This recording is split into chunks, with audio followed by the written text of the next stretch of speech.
এই দুনিয়ার পুরো জীবনটা এটা হচ্ছে যে লালসাময় একটা জীবন, লোভ, মরিচিকা, মায়াজাল।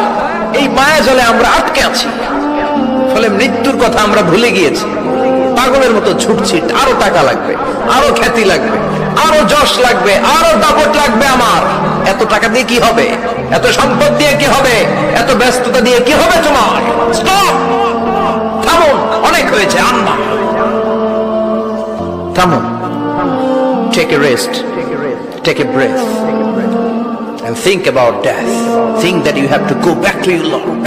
একটু বসেন না, একটু ভাবেন যে আমাকে চলে যেতে হবে, চলে যেতে হবে। এই কোলাহল, এই ব্যস্ততা, এগুলো থাকবে, থাকবো না আমি। সাইয়েদনা ওমর ফারুক বলেছেন, মুতু ক্বাবলা আন তামুতু, মরার আগে একবার মরো। হাসিবু ক্বাবলা আন তুহাসাবু আলাইকুম, তোমার হিসাব নেওয়ার আগে তুমি একবার নিজের হিসাবটা করো না।